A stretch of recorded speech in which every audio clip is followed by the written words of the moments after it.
Hello everyone, कैसे हैं आप सभी लोग। आप सभी को राधे राधे। आज 4 मई और 4 मई साल 2024 के हरियाणा करंट अफेयर इस वीडियो में हम पढ़ने वाले हैं। आप सभी को बहुत बहुत प्रणाम। चलिए सेशन की करते हैं शुरुआत। Telegram channel star IQ education और इंस्टाग्राम स्टार IQ एजुकेशन, इन दोनों को आप फॉलो कर सकते हैं ज़रूर।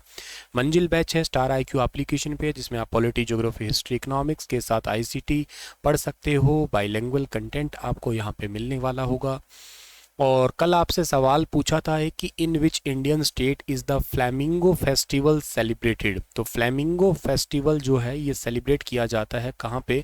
आंध्र प्रदेश में सेलिब्रेट करते हैं। आंध्र प्रदेश में फ्लैमिंगो है। इसके अलावा श्री वारी ब्रह्मोत्सव महोत्सव भी है। इसके अलावा विशाखा फेस्टिवल भी है। ऐसे कुछ फेस्टिवल कर्नाटक के हैं, जैसे कि कंबाला फेस्टिवल है। इसके अलावा करागा फेस्टिवल है। इसके अलावा जो है ना महामस्तक अभिषेक फेस्टिवल है। वेरामुडी फेस्टिवल है। तमिलनाडु का पोंगल पुथांडु फेस्टिवल। इसके अलावा एक फेस्टिवल है आपका छपरम और महामहम फेस्टिवल। केरल में ओणम बहुत पेपरों में पूछा जाता है। इसके अलावा मक्कर विल्लिक्कू फेस्टिवल, विशु बहुत बहुत पूछा जाता है। थेयम फेस्टिवल, ये सब एग्ज़ाम के लिए बहुत ज़्यादा इंपॉर्टेंट है, याद जरूर कर लेना इनको आप लोग। आज का पहला करंट अफेयर है कि लोकसभा निर्वाचन 2024 में किस पोर्टल पर राजनीतिक दल ऑनलाइन अनुमति ले सकेंगे। तो राजनीतिक दल जो है ना ऑनलाइन अनुमति ले सकेंगे कौन से पोर्टल के थ्रू। तो पोर्टल कौन सा रहेगा है? ये आपका पोर्टल रहेगा फैसिलिटी पोर्टल, यानी कि सॉरी सुविधा पोर्टल रहेगा। सुविधा पोर्टल पर राजनीतिक दल ऑनलाइन अनुमति किस चीज़ की? हेलीकॉप्टर या हेलीपैड से प्रचार करना हो, एयर बैलून से प्रचार करना हो, रैली है या वाहन की अनुमति है, या अस्थायी पार्टी कार्यालय है, डोर टू डोर प्रचार करना, पैम्पलेट डिस्ट्रीब्यूशन, लाउड स्पीकर वाहन की अनुमति, वीडियो वाहन की अनुमति, डिस्प्ले बैनर और फ्लैग, जो जितने भी आपके बैनर लगाया करते हैं, तो इन सभी के लिए अनुमति लेनी पड़ती है।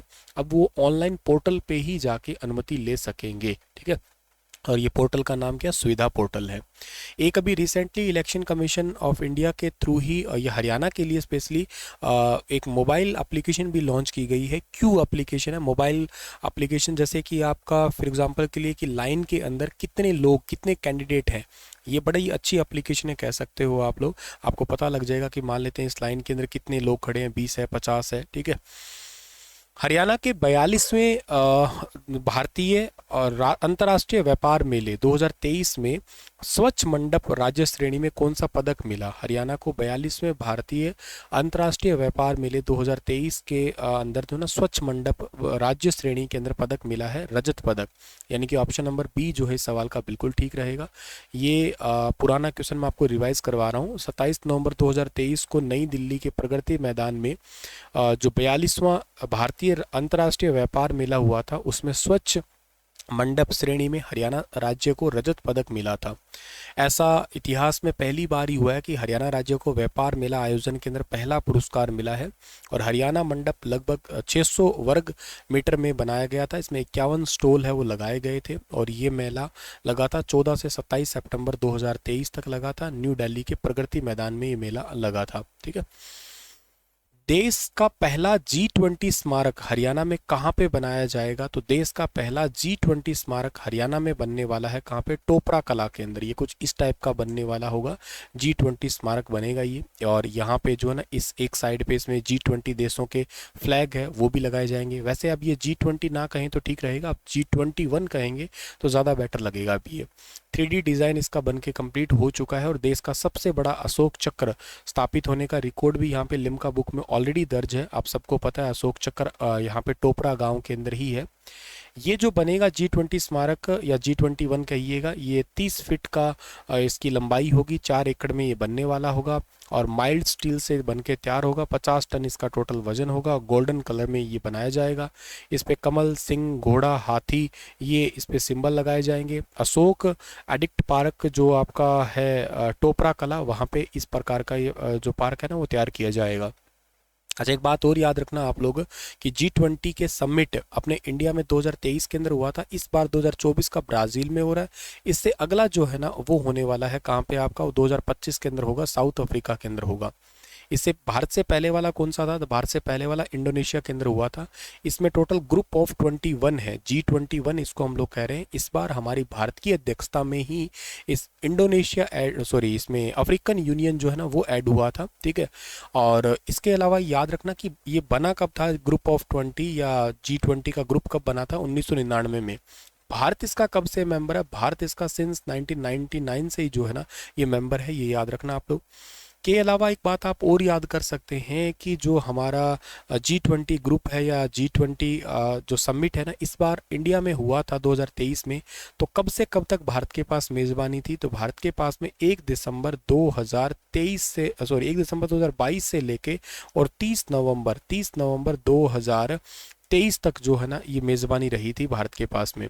और इसके बाद में याद रखना ये कब हुआ था इंडिया में? मेन समिट 9-10 सितंबर को हुआ था न्यू दिल्ली के अंदर, प्रगति मैदान में जो भारत मंडपम है वहाँ पे। और वहाँ पे सबसे बड़ी एक नटराज की फ़ोटो भी थी, जो कि दुनिया की सबसे बड़ी नटराज की फ़ोटो है, वो लगाई गई थी, भारत मंडपम के आगे लगाई गई थी। 6 एजेंडा के साथ में हुआ था। इसमें सस्टेनेबल गोल और वुमेन लीडरशिप के लिए जो है ना ये टोटल था आपका, ये भी आप याद कर सकते हैं। अच्छा चलो ये तो ठीक है। और G20 के शेरपा कौन थे? तो उनका नाम अमिताभ कांत। इनकी किताब भी है मेड इन इंडिया करके, तो वो भी आप याद कर सकते हो। अच्छा, बहुत सारे और सवाल आपको, जैसे यमुनानगर की बात हुई है तो यमुनानगर के अंदर आप लोगों को एक बात याद रखना है कि रेलवे कैरिज और वैगन वर्कशॉप है ना, railway carriage and wagon workshop है वो यमुनानगर में 1952 के अंदर जो है ना सेटअप हुई थी। एक यहाँ पे आपका पार्क भी बनने वाला है जिसको आप लोग वन अनुसंधान पार्क कहिएगा या वन अनुसंधान केंद्र, हरियाणा के यमुनानगर में बनेगा वो।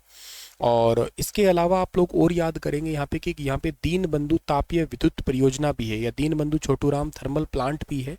और दीनबंधु छोटूराम थर्मल प्लांट जो है ना, इसके अभी तो 600 मेगावाट इसकी कैपेसिटी है, लेकिन इसमें अभी रिसेंटली 800 मेगावाट का एक यूनिट और सेटअप करके उसका भी उद्घाटन किया गया था। एक यहाँ पे चौधरी देवीलाल प्राकृतिक पार्क भी है जो कि यमुनानगर के अंदर है, जिसका नाम चूहड़पुर यमुनानगर के अंदर कह सकते हो आप लोग। और इसके अलावा सबसे ज़्यादा हरियाणा में गन्ना कहाँ होता है पूछ लिया जाए तो भी आपको यमुनानगर ही याद रखना है। एक सफ़ेद हनुमान जी का मंदिर यानी कि चिट्टा हनुमान मंदिर, चिट्टा हनुमान मंदिर पूछ लिया जाए कहाँ पे है तो ये भी यमुनानगर के अंदर ही है। नर नारायण गुफा कहाँ पे है? ये भी यमुनानगर के अंदर ही है। और इसके अलावा गुरुद्वारा कपाल मोचन आपसे पेपर में पूछ सकते हैं, कपाल मोचन गुरुद्वारा, ये भी यमुनानगर के अंदर है। एक हाथी पुनर्वास केंद्र भी यमुनानगर के अंदर है।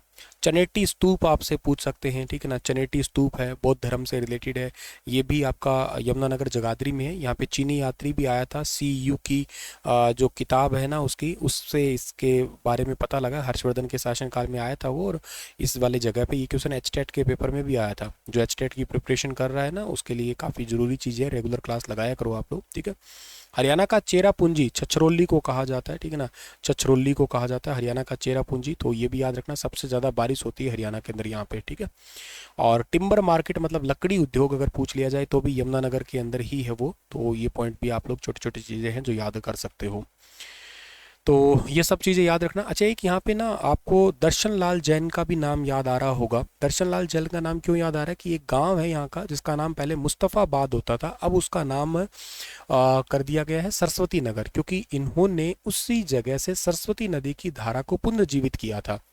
उनको पद्म भूषण अवार्ड भी मिला था और अब तो खैर वो इस दुनिया में नहीं है, स्वर्गीय दर्शन लाल जैन हम लोग कह सकते हैं, ठीक है।